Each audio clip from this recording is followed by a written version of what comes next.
Okay, on our additional Black Notes, a hot topic recently was Pastor Marvin Sapp's recent viral clip of him requesting churchgoers to make donations to raise $40,000. And his approach to getting that goal accomplished was a little unique, to say the least. Now, for decades, the church has been what many consider to be the backbone of the Black community. It has given stability, hope, guidance to all of our people, dating all the way back to slavery. Over the last couple of decades, there has been a disconnect with the church and many in the Black community, which has led to low membership. Now, many people feel a big reason for this is that many people have leveraged the church and its followers for personal financial gain, and trust is no longer there like it was in the past.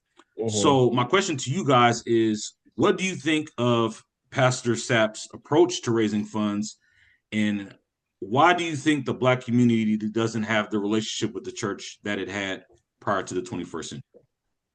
Well, you want to know what I think? First off, I'm torn on the issue because one, I like Marvin Sapp. Like plenty of his songs, "Here I Am," "Never Would Have Never Made should It," have made it. I'm "Never sorry. Should Have Made It Never would have. Without You." Don't get me singing over here, but Yeah. I like it. His music got me through some hard times. You know what I'm saying? So I like Pastor Marvin. I don't know if he's still pastor, whatever, but I like his music. His music has really got me through some times. So that's the part. But then there's another part. I think when it comes to like the church donations and the givings, and this is the issue I have.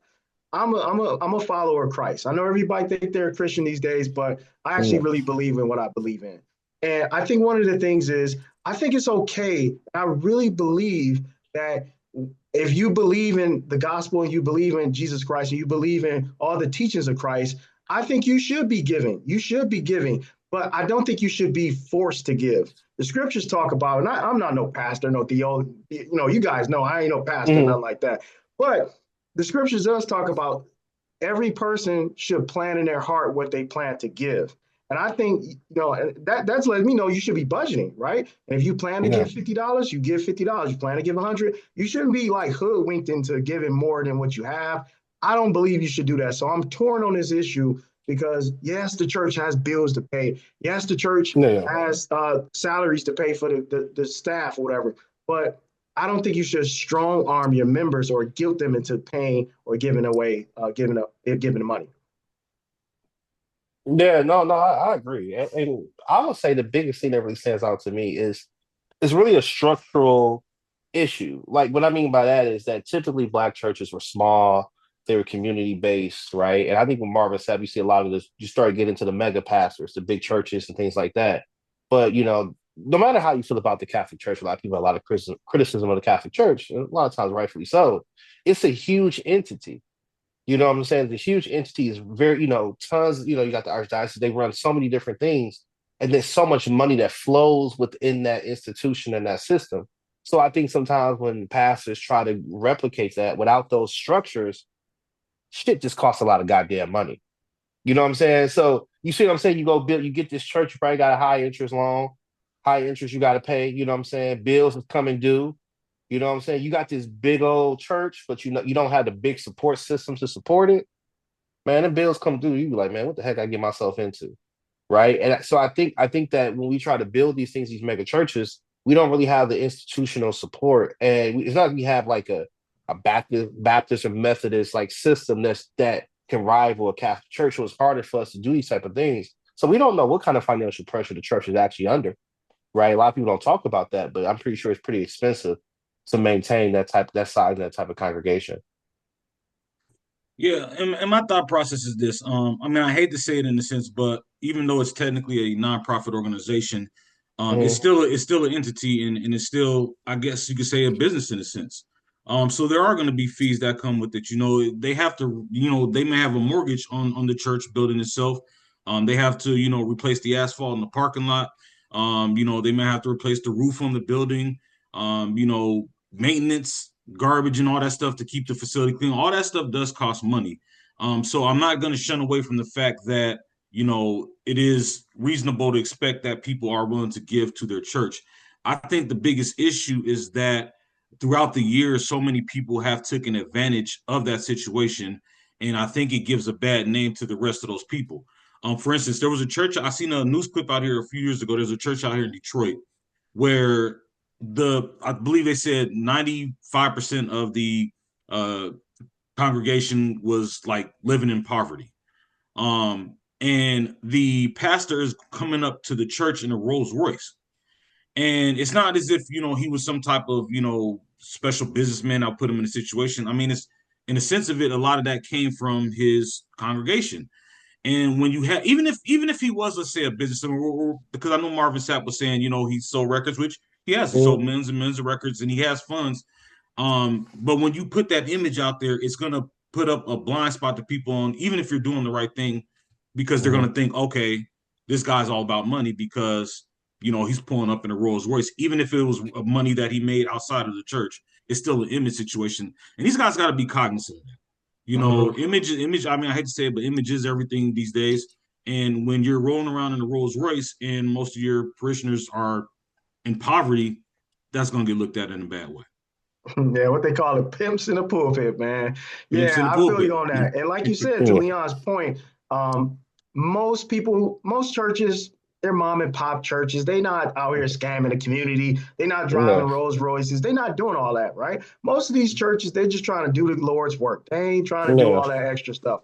But I will say, to Leon's point, to your point as well, Matt, one of the things hey, y'all want to know what really gets under my skin? Is the cultural Christians. I can't stand them people, bro. The people who they shout in church on Sunday and they cuss you clean out on Monday. I can't stand those people, bro. Matt, you know how much I loathe those people, bro. Like, I don't know. I just feel some type of way. I know that's way off topic, but that's something that really gets under my skin. It's the cultural Christians. I can't stand those people, man. They got this cultural fake Christians Christianity about them. They say they love Christ, but they act like god awful demons, bro. I just can't stand those people, bro. I just don't like those people, bro. But shout out to everybody that is doing God's work. I really appreciate the mom and pop churches and the people out here that's doing God's work. Just to clarify, when you say cultural Christians, so people understand, you're talking about hypocrites. Well, we all are hypocrites in our own way. Like, let's be real, right? We all are rebels to God in some way, shape, or form. I'm talking about people who are aware, like they maybe they were raised in church, maybe they grew up around.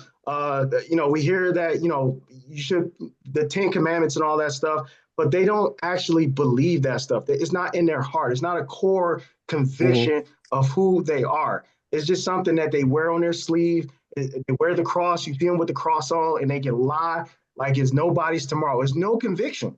I believe when you're a real solid, down-to-earth Christian, you have conviction because like, okay, that I ain't doing right. When I'm doing wrong and I'm doing stupid stuff, I feel that conviction like, nah, that ain't right. I shouldn't be doing that. And I can say that. That's the big difference between a cultural Christian and somebody that's really trying to work and walk this thing out. Because we all gonna make our mistakes. But the one thing Jesus even said himself is that he'd rather have you hot or cold, but if you lukewarm, it spits you out.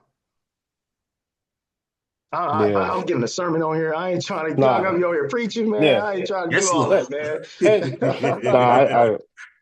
I hear you. And like I said, I'm not even gonna even speak ill on Marvin Sapp because I don't know him personally enough to even really say what his intent or where his heart is, right?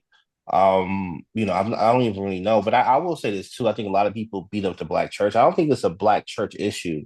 I think it's an aspect in the culture that gravitates to certain kind of things that really are maybe feel good in the short term, but really mess you up on the back end in the long term. So I think we see this across the board. I mean, we see that with people's dating choices, we see that with people's career choices. And obviously you see it with churches people choose. So I think it's a bigger issue. It just plays out in church, right? It plays out in church as well, too. These type of things, right? Whether the issue is a congregation following somebody who's leading them blindly, or a pastor who really is a good pastor, but is just in over his or her head, right? So I think this is much deeper than just a issue with the black church. I think it's a cultural issue that just happens to play out in the churches as well. Yeah, and I definitely agree with that, Matt. Kind of in the sense of, negativity is going to always get pushed to the forefront. Like you said, Ivory, the majority of churches out there, I think, are doing good work within the community. But those ones like the guy in New York who, was wearing the Gucci and ended up getting robbed and, in his church and all that stuff with those type of people are going to get pushed to the forefront. And whether you think it's right or not, it just kind of is what it is. And I laid it out to people in sports. You're not going to hear about, this guy who's doing the coat drive for the kids. You're not going to hear in the news about, the football player who's, giving backpacks and all this stuff. But the guy who has the DUI or something like that, that's going to be on the front of ESPN, and it's just unfortunately society is attracted to negativity. And when you have these people in the church who are basically being looked at as the face of it, even though the majority of these people I don't think are like that, those people are going to be the representatives to society. And, whether that's fair or not, I'll leave that up to, everybody else to discuss. But it's an unfortunate situation that those type of people, which even if they are, few and far between, are going to be the representation to the whole church, to most of society, unfortunately. So, but we want to hear from you guys. So, what's your thoughts ultimately on the relationship between the Black community and the church? Go ahead and comment below, as we are looking forward to hearing what you have to say. We do like to thank you for taking time out to watch our video. Please make sure you like, follow, share, and subscribe to all of our social media platforms to get real updates on our progression as we build towards the midterms in the 2028 presidential election. Also, please don't forget to take the survey so we can continue to work on putting together the Black Agenda 2028. Ultimately, this is an agenda of issues that affect the Black community and us as Black Americans in the United States, which we will take to local and federal politicians in order to have them audition for our votes for future elections. Our vote is very, very powerful, and we need to let these politicians on both sides know that we understand this, and we will have them hold them accountable ultimately to show us that they deserve our votes. To take part in that survey, make sure you log on to www.blackagenda2028.com. Again, that's www.blackagenda2028.com, and complete the quick 2-minute survey and voice what matters most to you. Also, please make sure that you share the link to the survey with as many people as you can in the Black community to make sure that we're able to get as many perspectives and feedback from people in our community. And the good thing about it is you're automatically going to be entered to win a new iPhone 17 just for stating ultimately what's most important to you. We definitely like to thank you for your time today, and looking forward to the next session. And on behalf of UBV, we are out. Peace.